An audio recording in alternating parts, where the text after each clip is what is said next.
Hey everyone, welcome back to my channel. In this video I will share my advice on people learning Russian, or for people learning Russian, and I'll show how I learned the grammar. So this is similar to a video I've already made, but that video was in Russian and it didn't really focus on the grammar that much. It was mainly about what I used and my experience. So this will just be in English, so I guess it's easier. So the way I learn languages is quite different to most people, I think. I don't use apps, I don't use study books, I don't use websites normally, I don't use teachers, I study on my own. So what do I do? So to summarize, I first look at the grammar and get a basic idea of how it works. I don't try to fully understand it, just a basic idea, like for example, does it have grammatical cases? Does it have gender?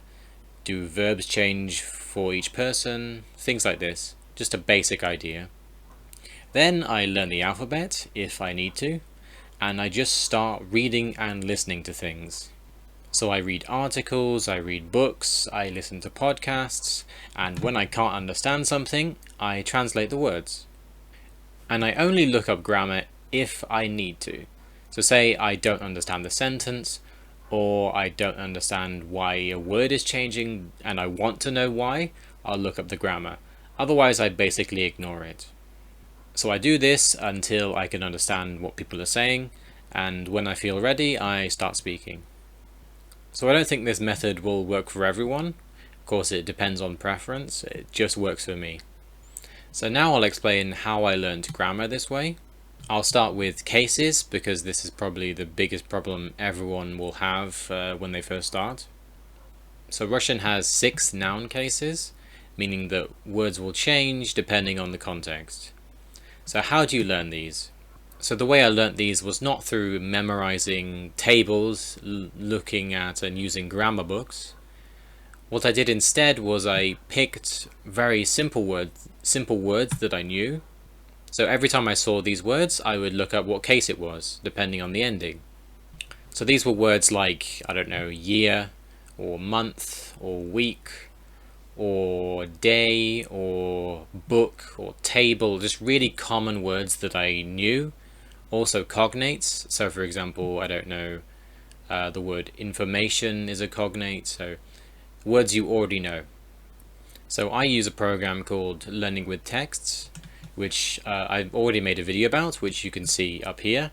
It was how I read in other languages, which is a free piece of software that's a bit difficult to install, but anyway. So you're able to save things in the definition, like you can save what case it is, what gender it is in the definition, which really helps. So every time I see the word, after I've saved it, I'll see that information. So now I'll show you how I do this using an article. This article is probably not good for a beginner, but I'm not sure where to find beginner articles. But it still has these simple words. So I'll just go through some sentences quick. This is just a political article about the summit in Geneva between Biden and Putin. I'll just go through a few sentences here just to show you that you can do this even with complicated text. So 16 лет назад, 4 июня 1961 года, советский лидер Никита Хрущев встречался в Вене с американским президентом John Kennedy. Okay, this means just simply 60 years ago, at the 4th of June 1961, the Soviet leader Nikita Khrushchev, technically, but we call him Khrushchev anyway, in English, okay, met in Vienna with the American President John Kennedy. Okay, so we have a few simple words here. So first we have лет. Now the dictionary I use I wouldn't recommend for beginners. I have to open in a new window, so go to a new window and it goes Sprijenia, which just basically means like declination or how it changes, and it shows me here in Russian.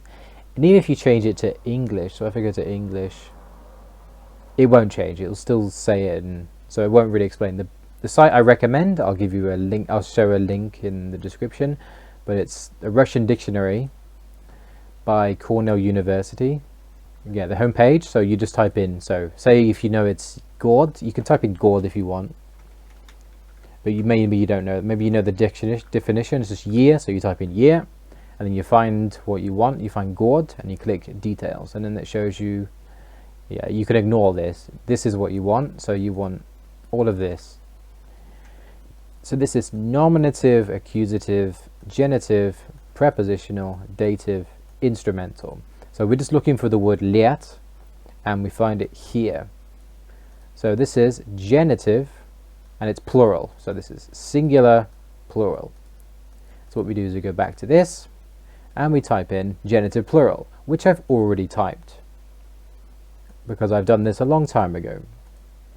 So now every time we see that, we see years, genitive plural.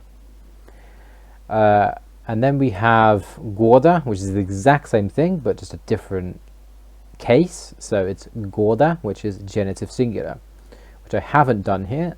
So I can do here. I could just type genitive singular. So the reason I only do this with a few words that I know is because it would take way too long to do this for every word. And once you've learned all of the endings for the words you do know, you will start to notice them in words that you don't know, and you will instantly know what case they are, just simply through repetition. So I've also made a video explaining grammatical cases in Russian, which you can see up here. But that video has quite a lot of information, so don't try to memorize everything at once. So some people might say that you might miss certain aspects of grammar if you do this. If you simply read and you don't study through grammar books, all you do is read and look up what you want. Maybe you could miss some things about grammar, but a lot of the time in Russian especially, you need to understand the grammar just to understand a sentence. And I'll give you some examples.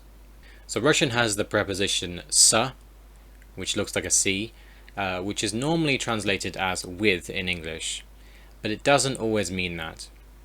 Я говорю с моими друзьями. Word for word, I talk with my friends. So here, S means with. But он упал с неба. He fell with sky? It doesn't make sense. Here it means from. This is because the word after this in the first sentence are instrumental, but genitive in the second sentence. So all I was trying to do was understand what I was reading, and through that I've learned that the case following a preposition can completely change the meaning of the preposition, and that knowing the case is very important to understanding the sentence. But nouns aren't the only thing you have to think about with cases. There are also adjectives, which are quite complicated. They change for the they change for the case and the gender of the nouns they are describing. For this I used the exact same technique, and what I did was I used colors and really simple adjectives, things like big, small, things like that, really simple. So every time I saw a color, I would look up what gender it was and what case it was, and then save that. So every time I saw that, I would be reminded each time. So here are some example sentences I made up just to show this. Okay, these are just some random sentences I've made up just to show you some different colors in different contexts. So first we have "Я увидел красную машину," which is simply I saw red machine or red car. I saw red car, literally. So we have красную. So what we got to do now is go to this and do it red. So we're looking for red and we want красный. We go to details. And now what we're looking for is красную. Looks a bit complicated, but just focus on what you're looking for. You're looking for красную. And this is accusative, and this is male, neutral, feminine. So this is accusative feminine. So we go to here and we type in accusative feminine, which I've already done. So red, accusative feminine. So eventually you just start to remember these because you look them up each time, and you won't need to look them up eventually. And because luckily they are very, very consistent, there are almost no exceptions to adjective endings. Because of that, they are the same for every word. So once you know them with the colors, you can recognize them in other adjectives as well. And now we have the second topic of grammar that I will cover in this video, and that is aspective verbs and verb prefixes. So this is the other main problem you will have, and it's probably the hardest thing to master in my opinion, and I still have trouble with it today, to be honest. So verbs in Russian are separated into two categories, imperfective aspect and the perfective aspect.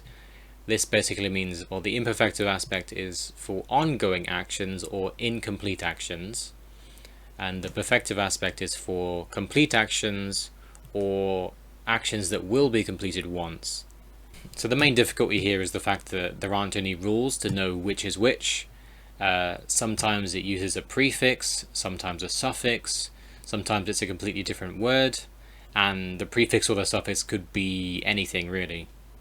And then you have verb prefixes. So you have the basic form. This is the verb for to talk, говорить, поговорить. But then you have заговорить, to start talking, договорить, to finish talking, договориться, to agree on something, уговорить, to persuade. And there are more than this. These are just some I could remember. The problem with these is there are just too many meanings to these prefixes, sometimes more than 6 or 7, so it's very hard to guess what these words mean. So how did I learn this? Well, for about 10 months I basically ignored it. I didn't think about whether a verb was perfective or imperfective. When I started talking Russian, I didn't think, oh, is this an imperfective verb or a perfective verb? I didn't think about it. I simply just ignored it and just tried to understand what people were saying and what I was reading. I mean, most of the time you can understand, even if you ignore it. For example, this sentence. Я говорил с ним вчера. Я поговорил с ним вчера. The first is an incomplete action, so I was talking to him yesterday. The second is a complete action, so I talked to him yesterday. But the difference is very minor, so you can still understand it if you ignore it. So I wouldn't recommend worrying about this until you are at the intermediate level, because you're already thinking about so many things. You're thinking about, how do I pronounce this word? What does the word mean? What's the case of the word? What's the gender of the word? And then you have to think about verbs as well. It's too much to think about. So I would only focus on it when you're at like a decent level. Most of the time it's a minor mistake and people will still understand you even if you use the wrong aspect. So it's not too important to know if you just want to be understood. It's only if you want to completely speak without mistakes. So when I stopped ignoring this, how did I learn this? Yeah, unfortunately there aren't any secret methods to this. I simply had to look up every verb and see if it was imperfective or perfective, and then I saved it in the definition. Of course I wouldn't do this with every verb, only the ones I knew or the common ones, because it's just too time consuming. I mean, you could if you want, but that's just way too boring for me, and it will take a long time to read something if you did this. And as for verb prefixes, I basically didn't focus on this at all. I just translated the words when I saw them. So if I see the word уговорить, for example, to persuade, literally just with, you take говорить and you add u at the start of it, and it somehow makes it persuade, I simply translate that word. And I don't really think about what the prefix means. I simply just translated the words I saw.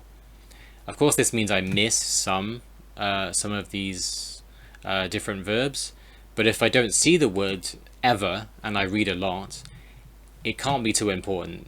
It can't be a very important word because I haven't seen it. So I generally try not to worry about this. Even now, I still make mistakes. A common mistake I can make, I'll give you an example. Say I want to say the sentence, do you want to hear my Russian? So I try to say this in Russian and mistakenly say something like, хочешь слышать мой русский? So this should be, хочешь услышать мой русский? Because the person will only hear my Russian once and not regularly, the verb should be perfective. But even this mistake isn't major and everyone will still understand you. But this video is probably quite long, so I'll finish here. Let me know if you have any questions in the comments, and thank you for watching.